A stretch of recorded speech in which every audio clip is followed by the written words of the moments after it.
What if everything you think you know about medieval witches is only a fraction of a much darker truth, deliberately buried beneath centuries of fear, manipulation, and silence? Imagine this for a moment. Women who had no connection to spells, rituals, or sorcery were suddenly branded as threats to an entire society, as if their mere existence challenged the fragile power structures of the time. Why were these women targeted so violently, and what did their stories reveal about a world terrified of the very people it claimed to protect? This is where the real horror begins, not in magic, but in the relentless machinery of persecution that grew stronger with each accusation. Across medieval villages, the label of witch became a weapon. It was used to isolate, punish, and erase women who were healers, midwives, widows, or simply individuals who did not conform to expectations. The fear of the unknown, combined with superstition and religious authority, created a perfect environment for injustice to thrive. When chroniclers tried to describe these events, they softened details, hid motivations, and transformed acts of cruelty into tales of moral righteousness.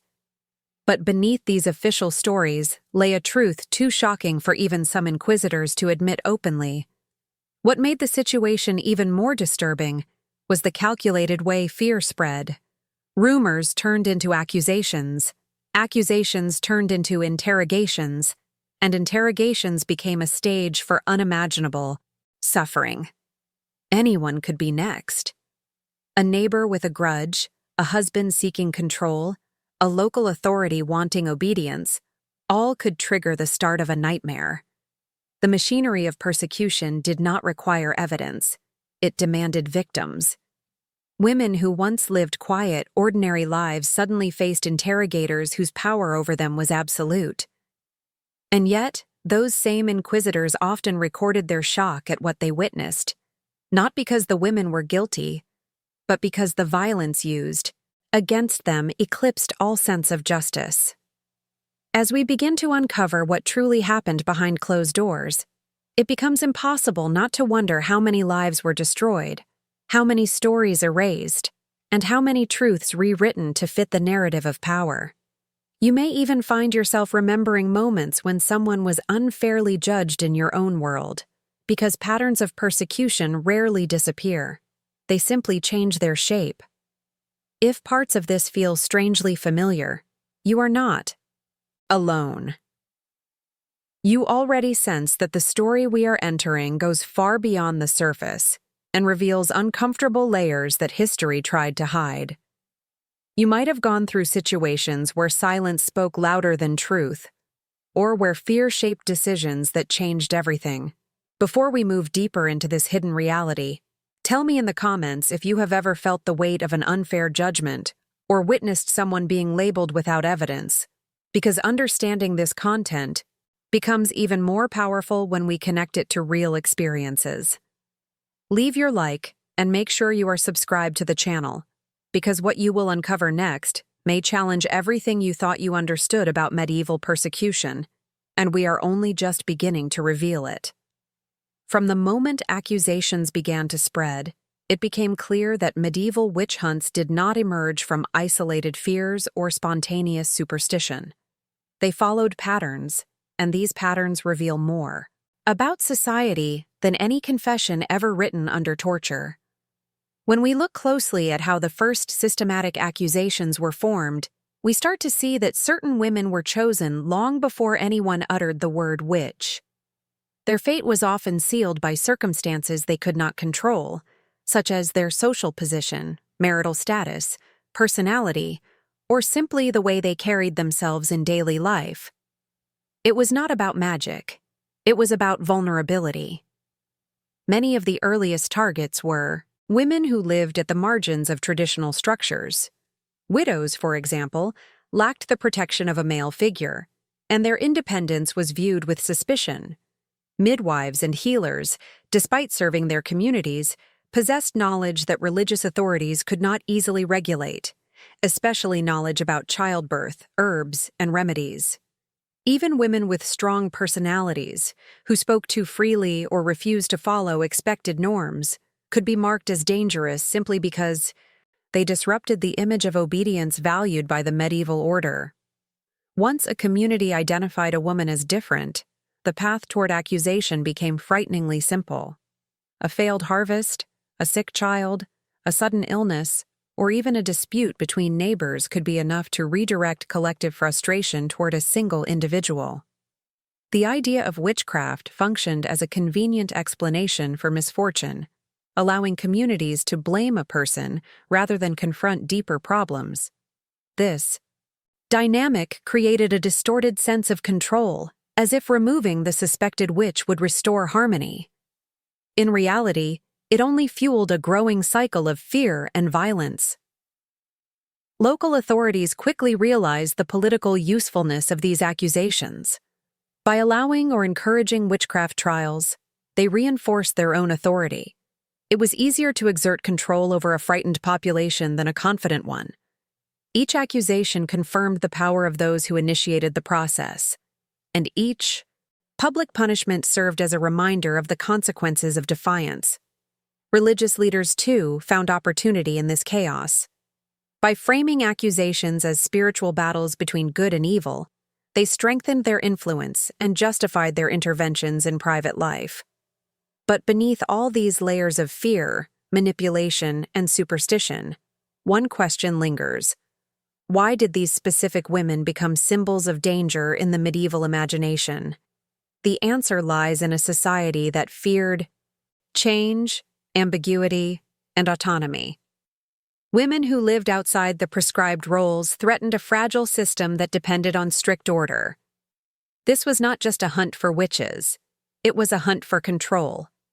And as communities watched the first accusations unfold, they unknowingly participated in a structure that would soon turn into one of the most destructive chapters of medieval history, a mechanism that needed only a whisper to begin dismantling a life, leaving behind scars that would echo for generations, linking the personal to the political in ways few dared to question, even as the stakes continued to rise in silence. As accusations gained force, something even more unsettling began to take shape.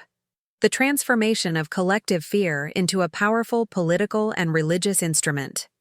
Medieval societies relied heavily on order, hierarchy, and unquestioned authority, and nothing threatened that structure more than uncertainty. Witchcraft, whether real or imagined, offered a perfect narrative for leaders who sought to reinforce their dominance. By framing certain women as embodiments of chaos, authorities positioned themselves as guardians of stability, protectors against a danger they themselves helped define. This shift was not sudden. It occurred slowly, through sermons, legal changes, and whispered warnings that traveled through markets and gatherings. Fear became a language spoken by everyone, a form of control that reached the poorest villages and the most influential courts. People were taught to see danger in ordinary behaviors, to interpret misfortune as the result of hidden intentions, and to trust those who promised security, even when that security came at the cost of justice. In this environment, it became nearly impossible for the accused to defend themselves, because fear had already shaped the narrative long before any trial began. Religious institutions played a key role in amplifying this tension. As moral authorities, they claimed the ability to detect evil where others saw none. A simple disagreement, a rumor about herbs, or a dispute over land could be recast as evidence of spiritual corruption. The Church did not need to prove that witchcraft was real. It needed people to believe that spiritual threats required decisive action. Once that belief took hold, every accusation appeared justified, even when based on nothing more than suspicion or personal resentment. Secular rulers contributed their own agenda to this. Rising hysteria. Many used witchcraft trials as a tool to redirect public frustration away from economic crises, conflicts, or leadership failures. Instead of questioning taxes, wars, or mismanagement, communities were encouraged to focus their anger on isolated women who had little power to defend themselves. It was a convenient distraction, and by offering the spectacle of punishment, authorities presented themselves as decisive protectors confronting a hidden enemy. The more people feared this enemy, the more they depended on those who claimed to fight it. This manipulation created an environment where truth became irrelevant. What mattered was obedience. Once people accepted that witchcraft threatened their well-being, they were willing to overlook inconsistencies, ignore cruelty, and support measures they would previously have condemned. Trials became rituals of collective reassurance, opportunities for communities to reaffirm their loyalty to institutions that promised safety. But in doing so, they unknowingly strengthened a system capable of turning on anyone, especially those who did not fit the narrow roles expected of them. As the machinery of persecution grew, it blended spiritual anxiety with political ambition, forming a mechanism that fed on fear and expanded its reach with every new accusation. In the midst of this shifting landscape, one thing became clear. The witch hunts were never simply about superstition. They were about power, its fragility, and the lengths to which institutions would go to preserve it, even if that meant sacrificing the very people they claimed to protect, allowing the pressure of fear to shape decisions that would soon become impossible to reverse, continuing to fuel a momentum that few dared to interrupt as events escalated further. As fear blended with authority, the methods used to investigate suspected witches became increasingly elaborate and cruel. What began as whispers and suspicions evolved into formal procedures designed not to uncover truth, but to confirm guilt. The inquisitorial system relied on the assumption that no innocent person would ever be accused, a belief that justified almost any action taken against the accused. Investigators developed techniques meant to expose hidden evil, but in reality, these techniques revealed more about the fears and desires of those in power than about the women they interrogated. The first stage of an investigation usually involved observation. Authorities, guided by manuals and religious teachings, believed that witches carried physical signs of their supposed pact with darkness. Birthmarks, scars, or even small skin imperfections could be labeled as marks of evil influence. Women who had lived entire lives without scrutiny suddenly found their bodies examined under the harshest interpretations, stripped of dignity and treated as objects of suspicion.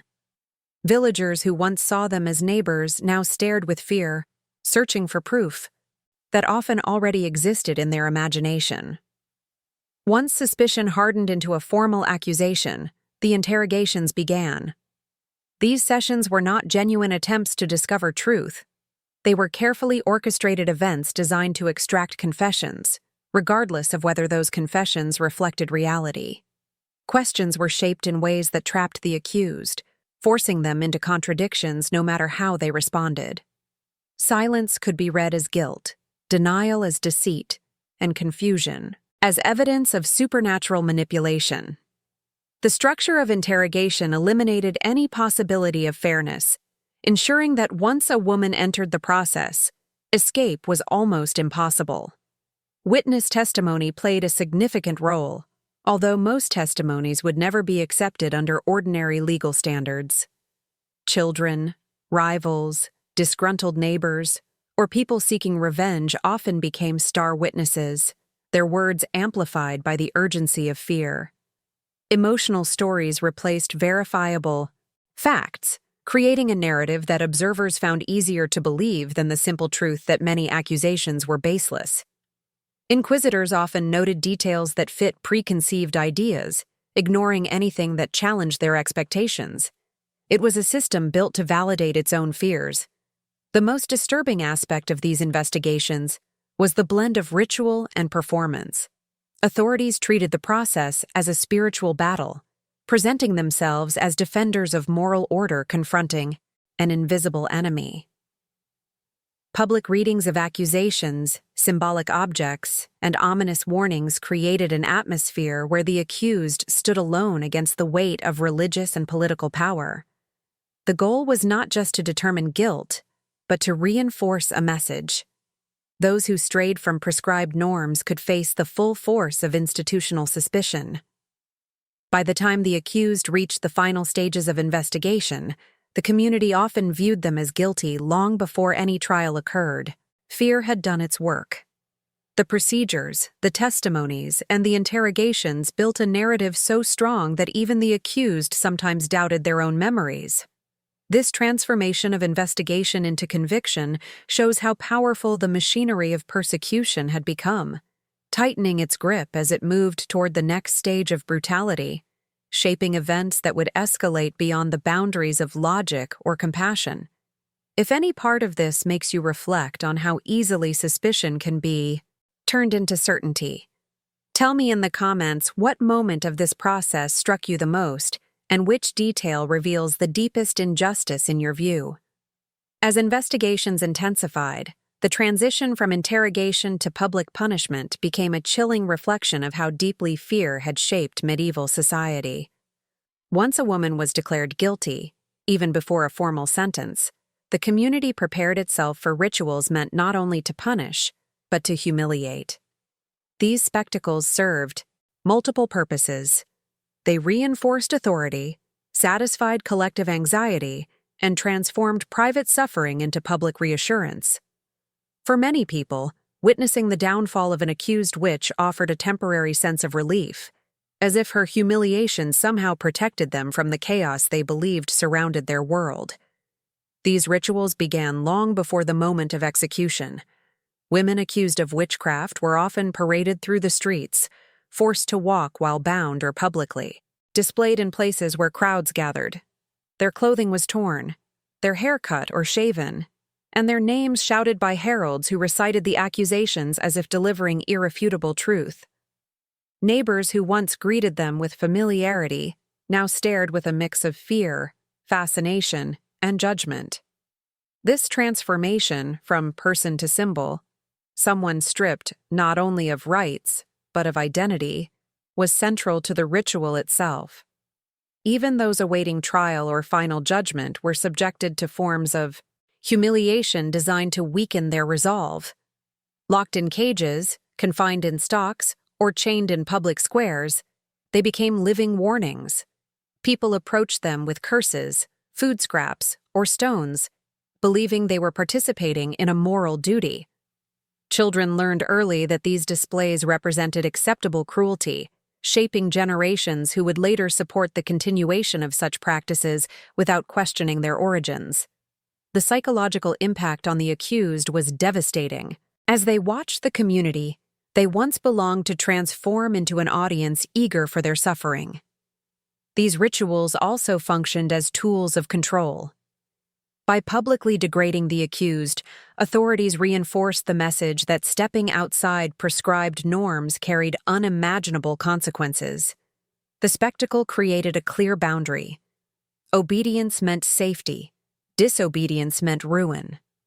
Even those who doubted the accusations remained silent, fearing that any sign of empathy could mark them as suspicious. This silence allowed the machinery of persecution to grow stronger, feeding off the very terror it created. What made these public rituals even more disturbing was the performative nature of the punishments. Rather than quiet, private enforcement of justice, each act was staged to capture attention. The accused became actors in a grim theater, one where the script was written by institutional fear and performed before a crowd longing for reassurance. Punishment became a kind of ceremony filled with gestures meant to dramatize guilt and reinforce the belief that evil had been confronted. At times, even inquisitors recorded discomfort at how far the crowds carried the ritual, yet they rarely intervened, knowing that such displays cemented their own authority. As the cycle continued, communities grew accustomed to these scenes, treating them as part of daily life rather than distortions of justice. The boundary between punishment and spectacle faded, replaced by a shared conviction that public humiliation was necessary for protection. And as these rituals became more elaborate, more symbolic, and more psychologically devastating, the path toward even greater brutality opened wider, preparing the ground for the physical torments that would soon follow, carried out under the justification of cleansing a society convinced it was surrounded by hidden threats. Once the public humiliation had stripped the accused of dignity and identity, the next phase unfolded behind the doors of chambers where pain became a sanctioned tool of truth.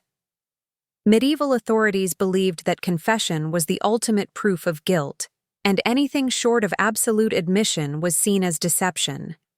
This belief gave interrogators permission to use methods that blurred the line between justice and cruelty. Torture was not viewed as a last resort, but as an expected step, a necessary part of the process that shaped every trial, shaping narratives before they were even spoken. Physical torment varied across regions, yet the logic behind it remained strikingly similar.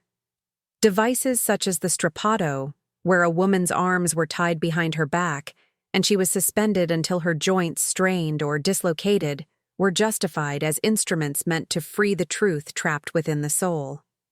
The rack, another favored device, stretched the body slowly, methodically, forcing the accused to scream names, events, or confessions she had never imagined before entering the chamber. To the Inquisitors, these screams signaled progress. To the accused, they marked the unraveling of reality itself. But the psychological torment was often even more devastating. Before any physical pain began, interrogators used isolation, threats, and fabricated stories to break resistance. They spoke of witnesses who had already confessed, of neighbors who had turned against them, of supposed evidence that proved their guilt. Many women were shown the tools of torture long before. They were used, forced to confront the thought of suffering until their minds faltered.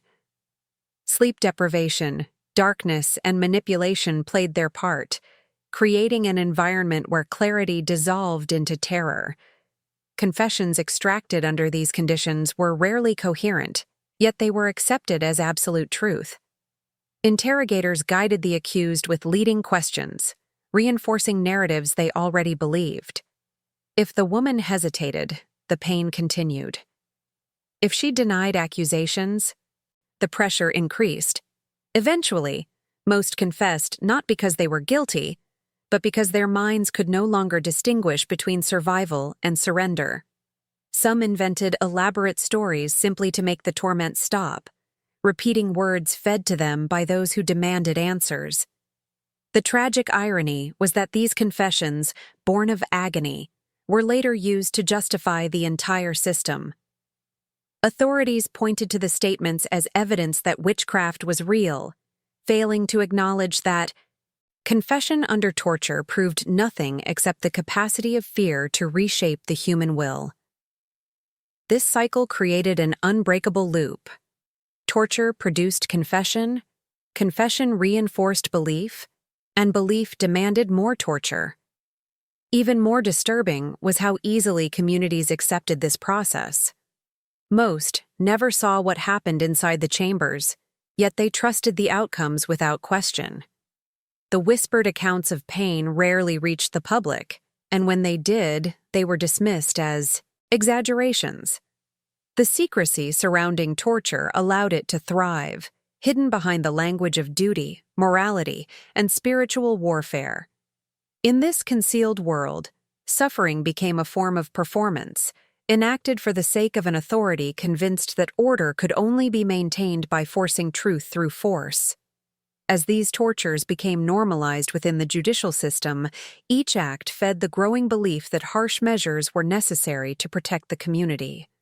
And with every confession extracted under duress, the machinery of persecution gained new momentum, preparing the stage for the next wave of accusations that would deepen the cycle further, extending its reach into lives that had once seemed untouched by the spreading shadow.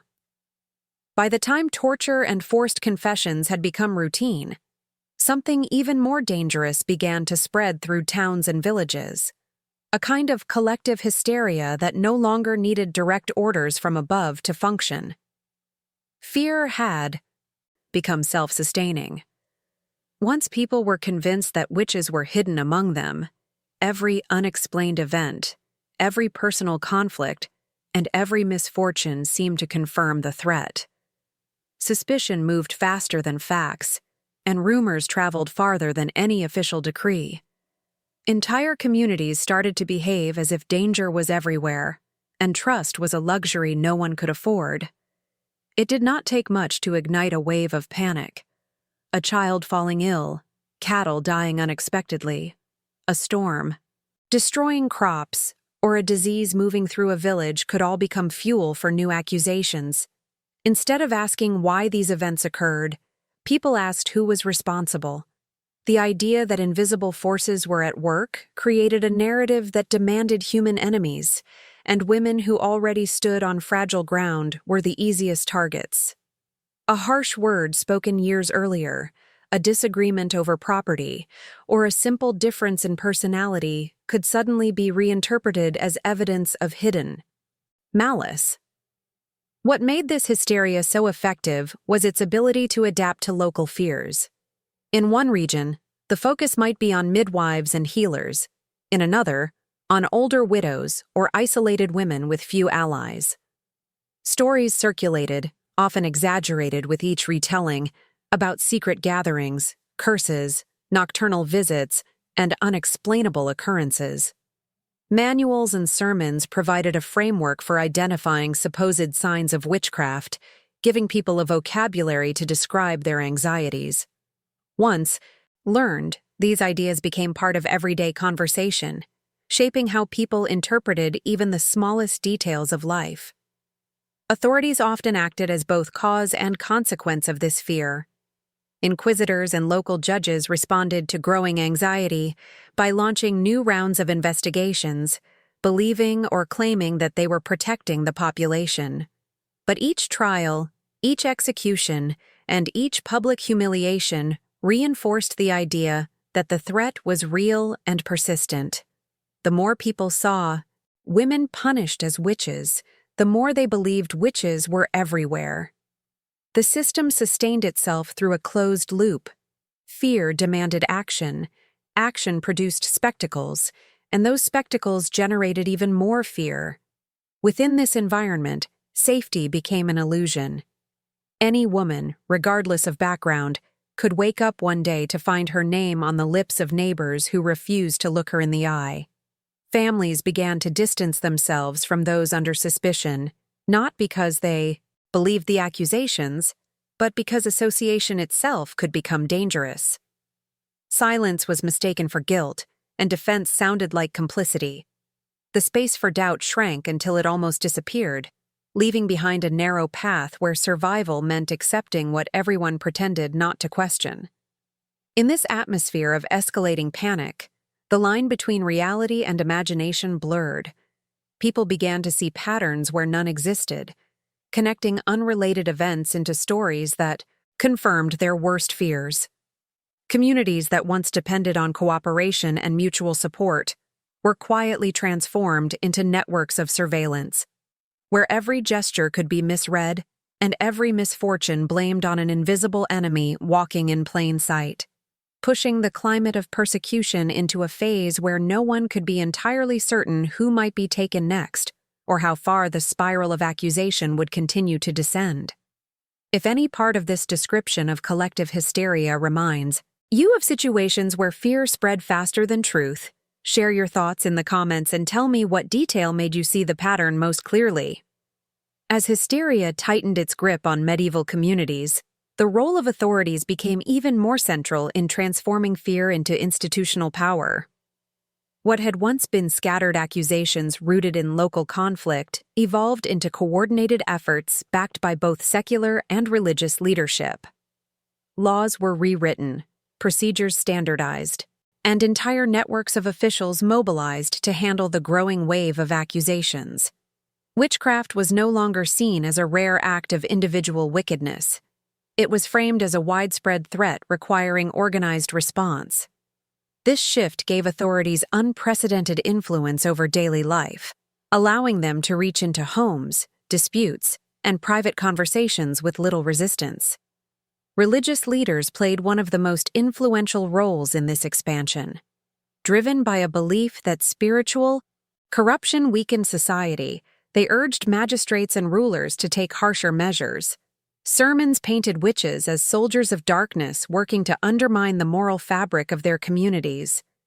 These warnings, repeated week after week, reassured the population that the church was standing guard, but they also intensified suspicion by suggesting that evil could hide behind familiar faces. As clergy publicly supported the pursuit of witches, few dared to question the legitimacy of the process, especially when religious doctrine cast doubt as a sign of spiritual weakness. Civil authorities added their own motivations. Many rulers saw witchcraft trials as opportunities to strengthen their control during unstable times marked by famine, disease, and war. In an era when leaders were often blamed for misfortunes they could not prevent, pointing to witches as the source of chaos offered a convenient political shield.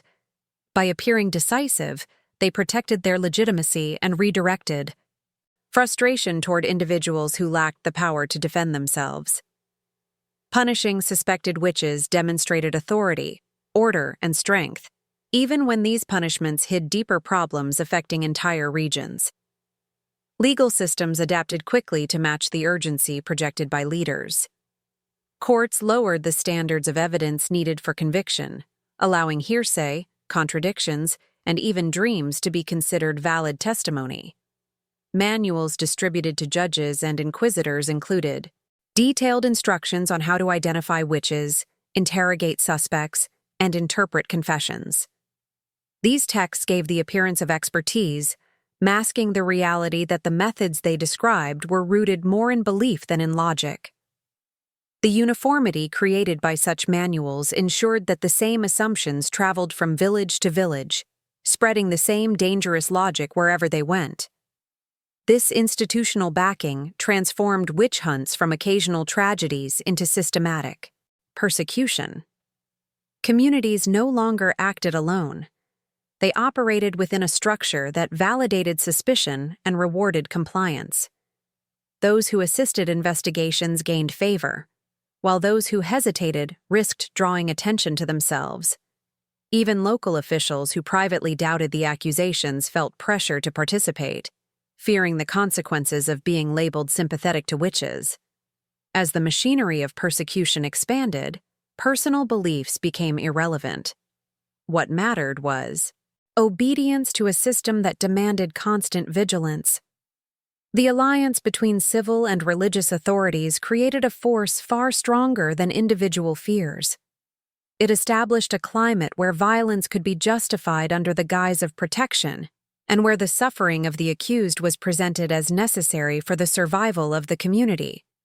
With each trial sanctioned by those in power, the notion of witchcraft became less a myth and more a legal and moral reality, a phenomenon woven into the fabric of medieval life. And as this framework solidified, the consequences for women across Europe grew more severe, opening the path to a legacy that would extend far beyond the immediate terror of the trials themselves, shaping perceptions and reinforcing structures that would continue to evolve as the cycle of persecution deepened. As institutional power expanded, the consequences of the witch hunts began to shape not only individual lives, but the very structure of medieval society. The persecution of women accused of witchcraft created a cultural imprint that extended far beyond the courts and torture chambers. It reshaped how communities understood femininity, authority, and vulnerability, leaving behind a legacy that influenced generations long after the hunt subsided. The fear that once spread through villages eventually solidified into beliefs and assumptions that defined what it meant to be a woman in a world built upon rigid expectations and narrow roles. The accused were often women who did not conform, whether through independence, knowledge, or simply the misfortune of being different. Their suffering served as a warning to others, demonstrating the risks of stepping outside the boundaries drawn by tradition and reinforced by institutions. As these punishments became embedded in public memory, families learned to teach restraint, silence, and caution to their daughters. Strength, assertiveness, and autonomy, traits once valued in certain contexts, were now framed as dangerous, capable of attracting suspicion. The message was unmistakable. Safety required conformity. This psychological conditioning seeped into daily life. Women adapted their behavior to avoid drawing attention, choosing obedience over expression, invisibility over individuality. Communities reinforced these choices, not always through formal punishment, but through constant reminders of what had happened to those labeled as witches. Mothers warned daughters about the importance of modesty. Neighbors discouraged unconventional habits. Religious leaders preached the virtues of submission.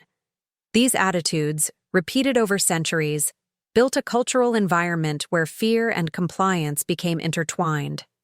The social consequences extended beyond women themselves. The witch hunts altered relationships within families and communities. Husbands, fathers, and sons were encouraged to view female autonomy with suspicion, interpreting independence as a threat to moral or social stability. Gossip became a tool of control, capable of shaping reputations and dictating social standing. Entire neighborhoods lived under the silent understanding that a single rumor could dismantle a family's life. Even after the intensity of the hunts diminished, the habits of scrutiny and judgment lingered. What made this legacy particularly enduring was its subtlety. Communities did not openly proclaim their fear of women. Instead, they embedded it within customs, language, and daily interactions. Over time, these unspoken rules shaped the collective memory of what constituted acceptable behavior. The image of the witch, dangerous, deviant, disobedient, became a shadow that followed women in countless forms, influencing legal systems, moral expectations, and cultural narratives long after the trials ceased. It was not always expressed violently, but its presence was constant, shaping the roles women were allowed to occupy. This broader impact explains why the witch hunts cannot be viewed only as isolated acts of cruelty. They represent a pattern of social engineering that extended into every layer of medieval life. The violence inflicted on accused women became a blueprint for controlling future generations, a reminder that authority could punish not only actions, but identities. As these ideas solidified, they helped create a culture where limitations were accepted as natural truths rather than imposed boundaries, continuing to shape attitudes toward gender, power, and freedom as the cycle of persecution evolved into lasting structures that would influence societies for centuries, even as new fears and new forms of control emerged from the shadows left behind. As the centuries unfolded and the intensity of the witch hunts began to fade, the impact of these persecutions did not simply disappear. Instead, it transformed into something less visible but equally powerful. The legacy of fear, suspicion, and control became woven into the cultural fabric of European society, carried forward through stories, traditions, and unspoken expectations. Even as legal systems slowly abandoned the extreme methods used against alleged witches, the psychological imprint of the hunts remained embedded in how people understood authority, obedience, and the boundaries placed upon women. The echoes of persecution continued to shape daily life long after the last trial ended. Many of the ideas that justified the witch hunts evolved into more subtle forms of regulation. Behavior deemed improper or threatening to established order was still met with social pressure or moral correction. Independence could still provoke suspicion, and women who deviated from accepted roles often encountered resistance, even if no one used the word witch anymore.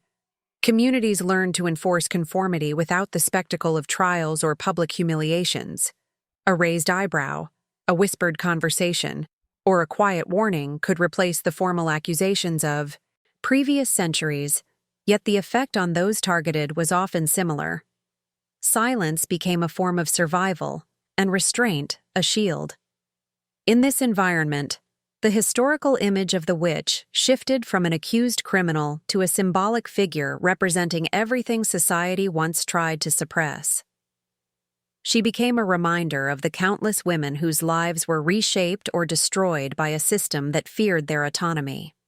Over time, this symbol inspired new interpretations, new stories, and new reflections on the past. But beneath these reimagined narratives lies the uncomfortable truth that the witch hunts were not only episodes of medieval brutality, they were reflections of a long-standing struggle over who held power, who defined morality, and who paid the price for challenging the order of things. This hidden legacy helps explain why the subject still resonates so strongly today. The dynamics that fueled the persecutions, fear of difference, anxiety over change, and the use of authority to regulate lives, continue to influence societies around the world. When people look back at the witch hunts, they are not only examining a distant past, but recognizing patterns that still appear in different forms, affecting how individuals treat one another and how institutions respond to perceived threats. The medieval world may be gone, but the impulses that shaped it have not vanished. They have merely adapted. Understanding this connection between past and present allows us to see the witch hunts not as isolated tragedies, but as part of a broader human story about fear, control, and resilience. The experiences of the women who lived through these persecutions offer insight into how societies create enemies, how they justify cruelty, and how they eventually confront their own actions. Their stories remind us that history is not only about events, but about the forces that shape those events, forces that continue to influence the choices people make today, even when they are unaware of the shadow they still carry. If you have followed this exploration until now, let me know you reached the end by leaving a comment with the phrase, "This message was for me." Your voice helps keep discussions like this alive.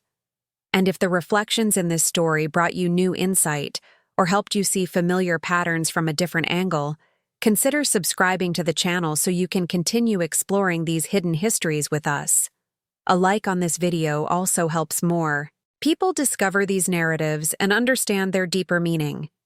And if you feel ready to continue this journey, there is another video waiting right here that expands on these themes, inviting you to look at the past with the same curiosity that brought you this far.